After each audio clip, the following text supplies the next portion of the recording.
Right guys, this is the day after Easter bank holiday. It's Tuesday, day off, and as you can imagine, I spend it in the cave. Now, always worth saluting Video Collective. Right, so today I've been working on the Yamaha engine.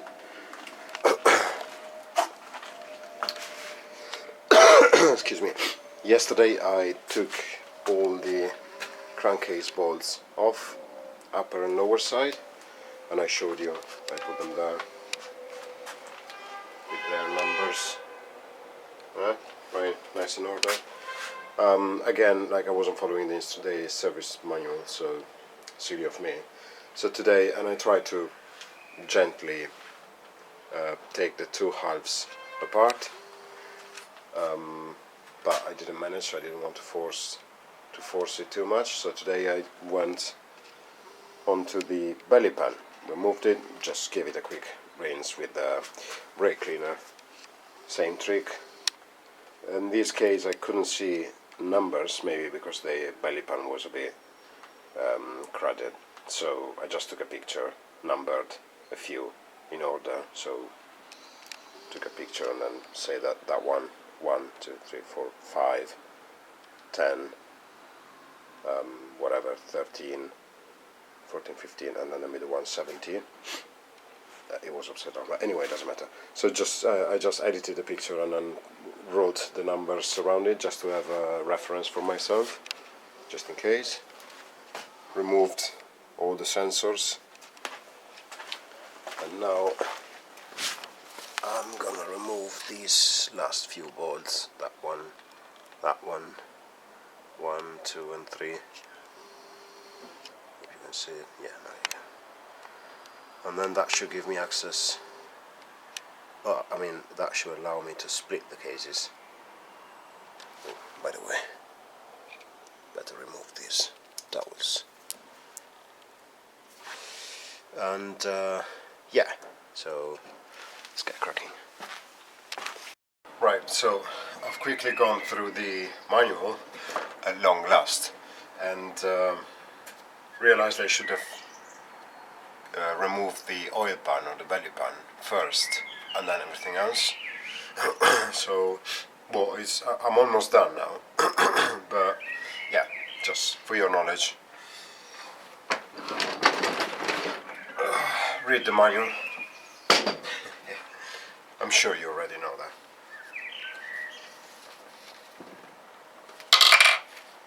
Anyway, still on time for that. Still not sure.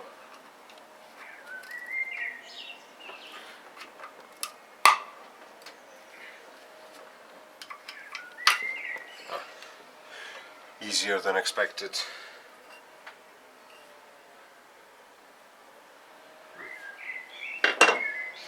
And there you have the 2 bolts.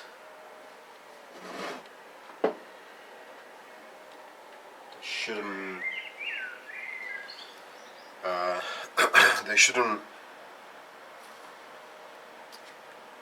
be part of the fasteners that keep the 2 halves together. However, removing them will allow me to have a flat surface here, so then I can safely place it on the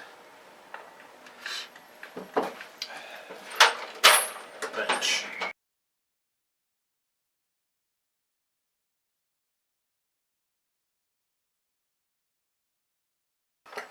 However, next step apparently is to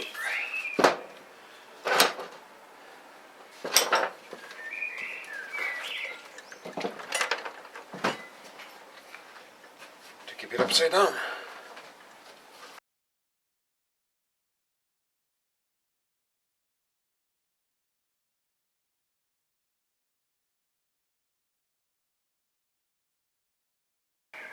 Well, basically now what we have to do is to hammer it gently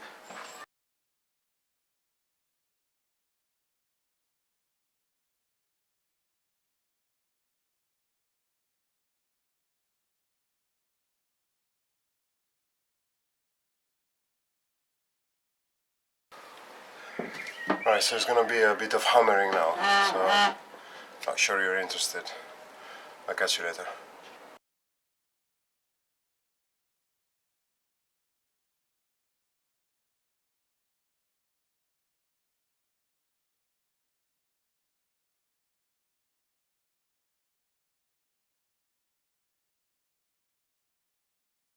Okay, that was there.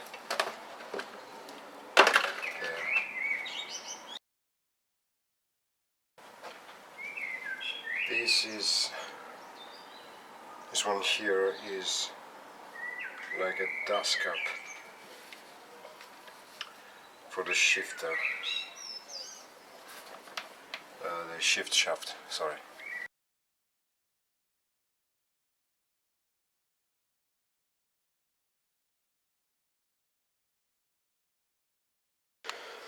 Alright, lower half.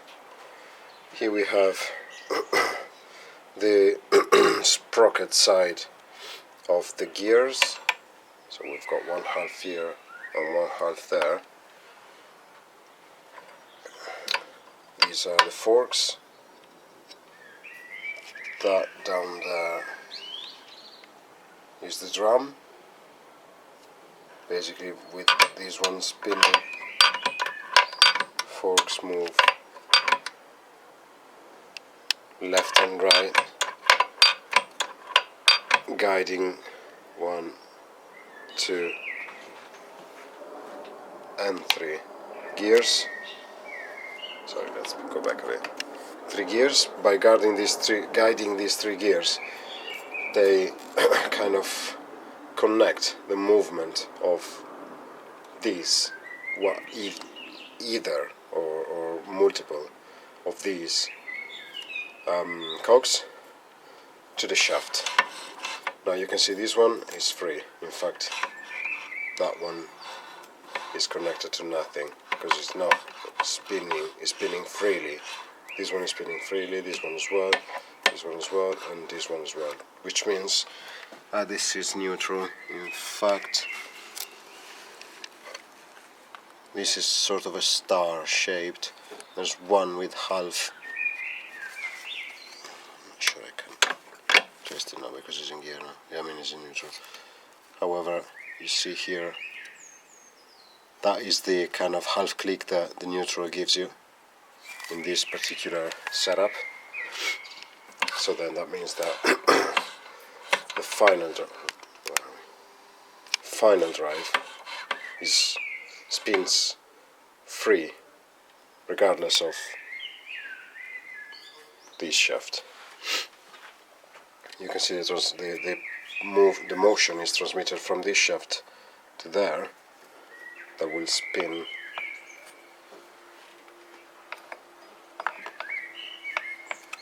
that one. So what we do now is we can already remove these gears, but I'll leave them there just to be safe. Now remember that pin has to be 12 o'clock if you see it upside down, or at 6 o'clock if you see it the right way around. Now here we have another dust cap sort of thing, which is the same that we have here. Okay. Now this is the lower half. We have an O-ring here, which is certainly, going to be removed.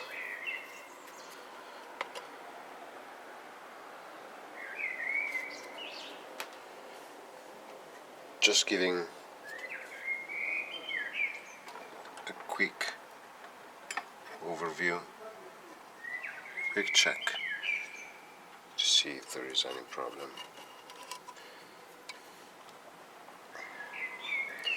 Okay, so O-ring there to replace. Now we need to get that one off to get this one. once we do that, we can later on we will clean this part, because the majority of the problems we have it on this one. So first get rid of these things, put them in order, clean them, etc. Put this aside in a box maybe or something, and then we'll attack that one. Okay, then it's a variation. This one is another dust cap, so we don't need to open much or to remove too much. If we want to remove this one, we just have to lift, and there you go. You have ball bearings on this end, which is probably better. It was probably better to leave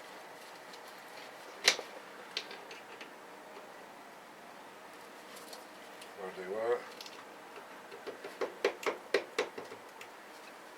There you go.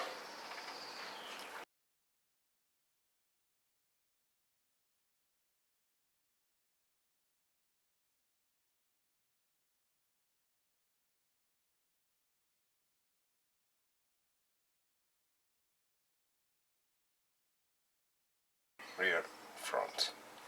Therefore this is the left and this is the right side of the engine. Now we have 3 forks. One is marked L, left side. One is marked R, right side. And the other one is marked C for center. So you can see that they point towards the inside, as in like this. Brackets point towards the inside, whereas that one points towards the right side of the engine. So that is something that we should remember. We should note, write it down and remember before doing anything like this. Now we can put it back on. It will slide out, and there is nothing else, no such thing as a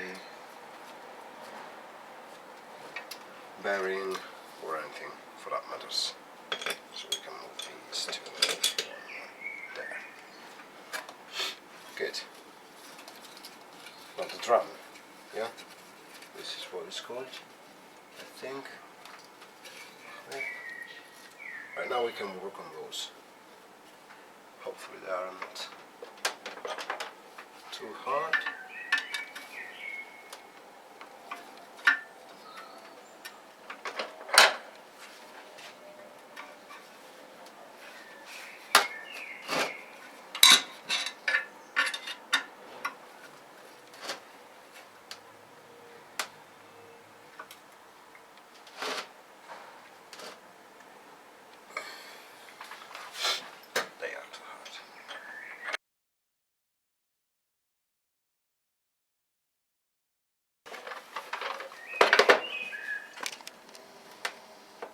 Option C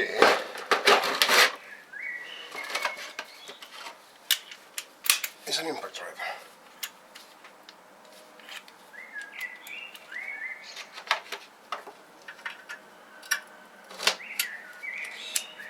Okay. It's quite violent, because what you're going to do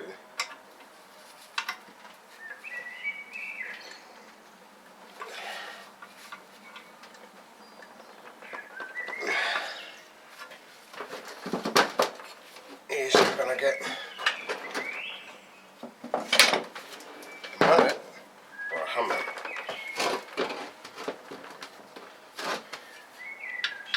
put this one down, pull,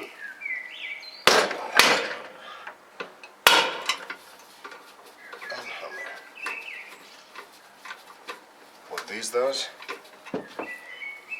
once this one goes down, it turns. Oops, sorry. So it pushes the front side to turn and allows you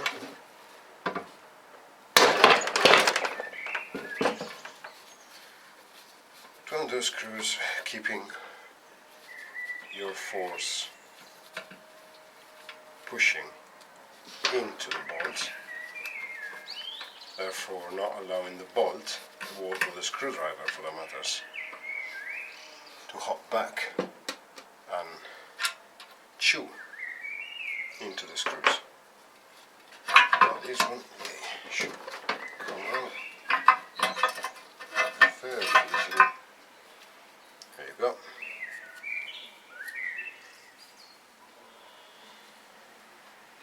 This is the gear sensor, which can be removed through that bolt, but we don't need it because it works.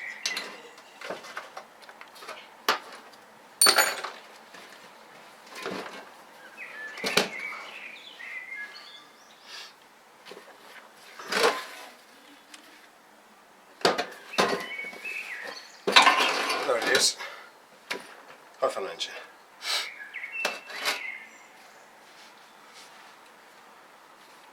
And now the cleaning bit.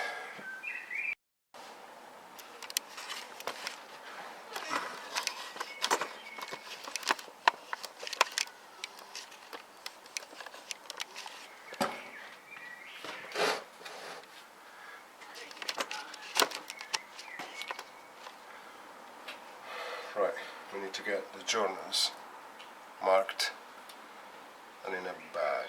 So 1, 2, 3, 4, 5, left to right. Okay, a few more parts to be removed. This is the right side of the engine. That is where the oil pump goes. And you can see there are, sorry, it's a bit an awkward position. There are 3 O-rings, plus here there is the O-ring is placed on this ring, funny enough. So we'll put these together with the other parts that we removed, and of course O-rings have to be replaced.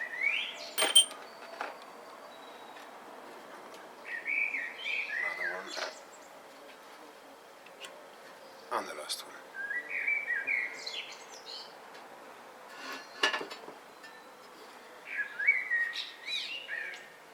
Now I'm just going to go through the whole lower half of the crankcase just to make sure that we've got everything removed, and then I will take another look at the manual to triple check. Okay, we are taking the lower gears apart now, piece by piece. So we have the bearings, the ball side faces inwards, there is this half a ring. Now I'm not sure whether I've lost the other half, looks as though. I will have to check on the manual, so that one. And there is this washer. First cog.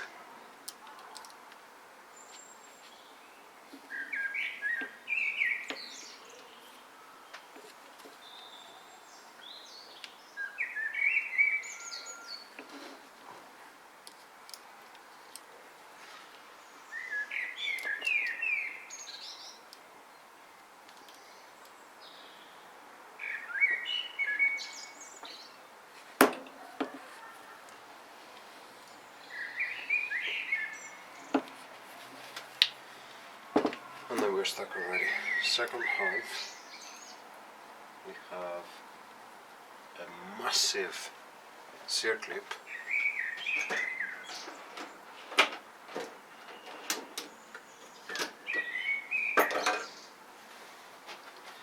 This is huge.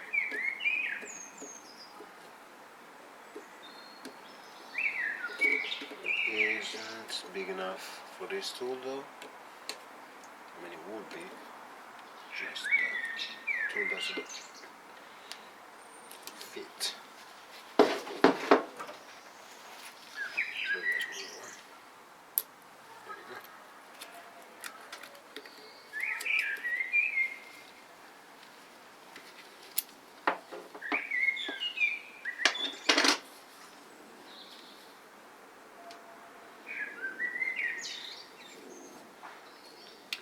this this is actually on the other end, is the actual other side of that. So it's not literally, I mean it is a circlip, but it's not holding anything.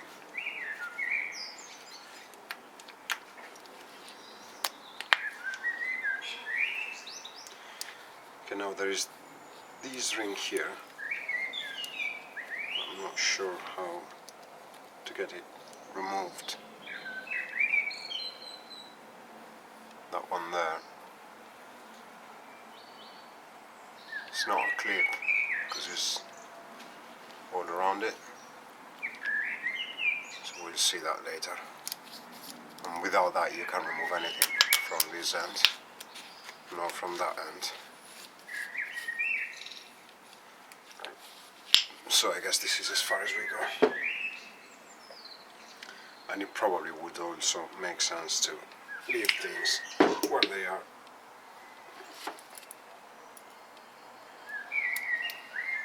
As opposed to playing around with them.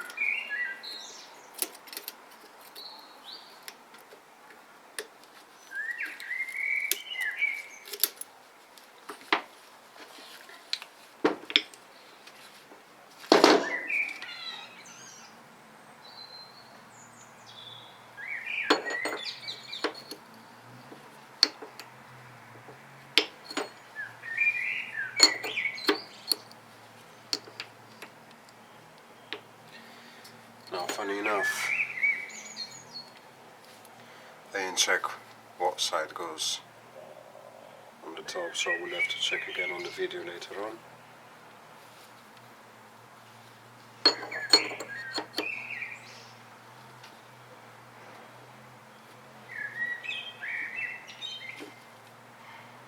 So, for the moment,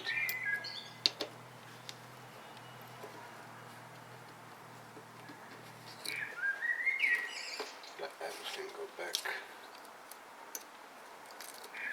their place.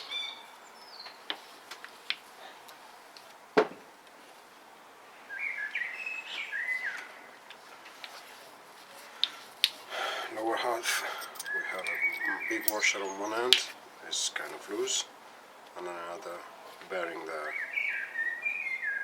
Here as well nothing comes loose, apart from the bearing itself.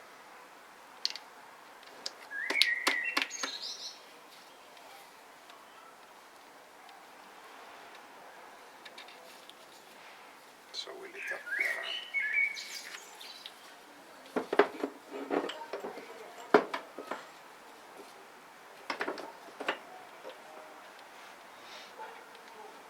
Big mess for nothing.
Can though remove these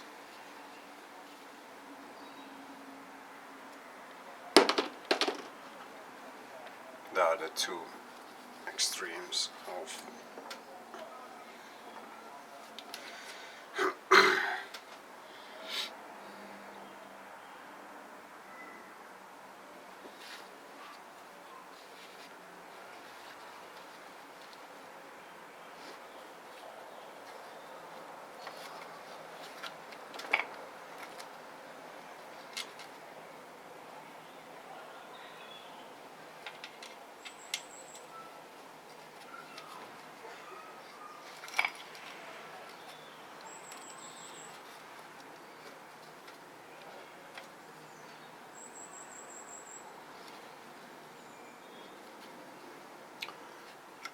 Okay, this is interesting.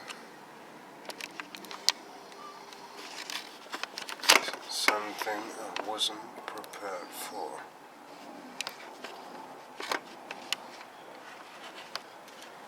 I'm not sure you can see it, but here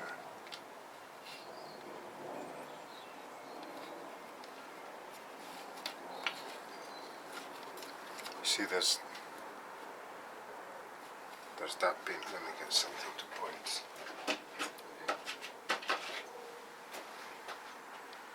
There we go. See that pin there? Okay. That is behind the drive chain. Okay.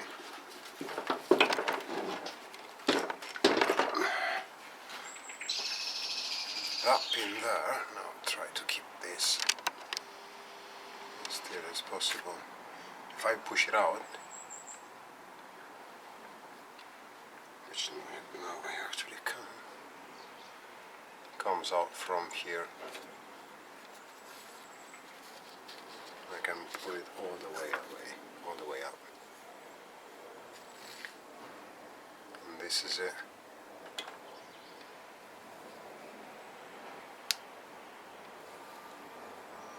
So now we know where it comes from. I don't know what that is for. Nonetheless, I know where it comes from, which is good.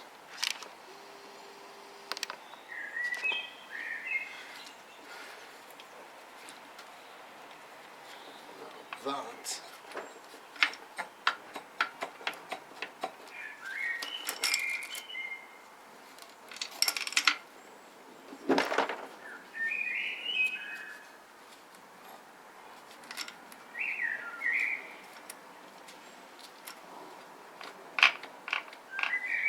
doesn't mean anything because I'm nowhere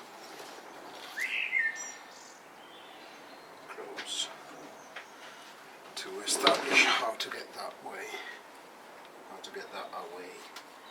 However, I think I've got something here. Okay, this is the cam chain, it's always in the way. Now this is the starter. Yeah, because the starter motor is here. Comes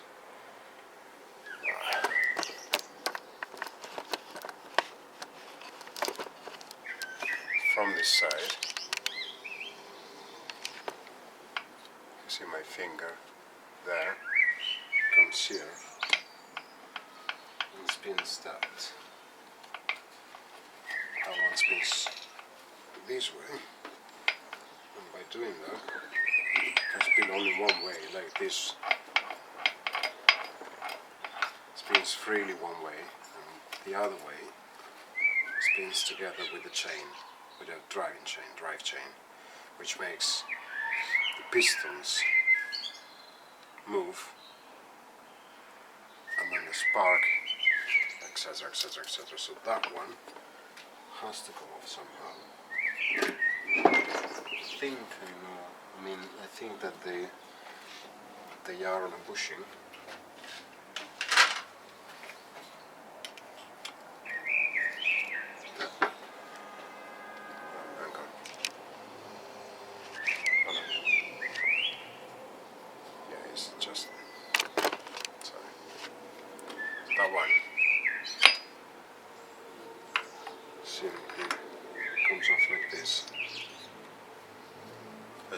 bushings on this, not bushing, sorry, this is dowel, I think. Okay.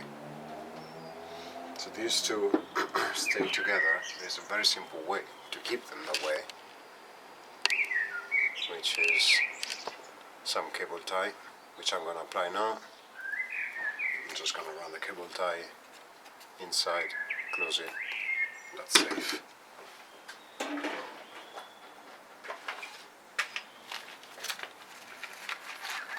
Very simple. Just don't leave me.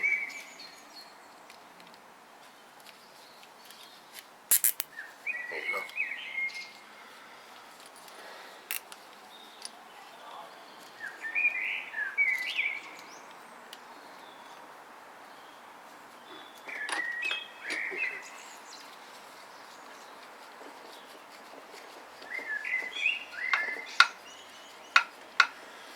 Now the battery is dying, so episode 2 to follow. Okay, so we've managed to remove the starter clutch, which is this block here. That was actually fairly easy. From this end here you can see that there is, maybe, yeah, now you can see that the hole is blocked, whereas from the other end it goes through. And the reason is that with this you can put a rod here and lightly hammer it so that basically comes out from the other end. Take this, once you get that you can remove the clutch, and then the primary chain which sits here is free, so then you can remove the upper case. And that's what we've done. We've done that. I've removed the upper big end journals, and then I put them together with the others on the box, drill them in and stuff. So now we are done. I don't think, I mean, at the moment I do not need to remove the rods. I will have to check the pistons if they're okay, I will have to clean them thoroughly and then check if they are if they need replacing. If those need replacing, then these need to, because you replace them as a set, piston and piston rod. At the moment I'll leave them there, because there's no point to fix something that isn't broken, right? So there we are. Now we need to work on that, but that will come in another moment and time, because this needs to go to an engineer, so I need to find one and contact them. I will take these and probably even the cylinders and cylinder head and get them all worked and prepared for a new assembly. So at the moment we're done. I will check the cogs and all the for the gears and all, clean all the other parts and check with the manual specifications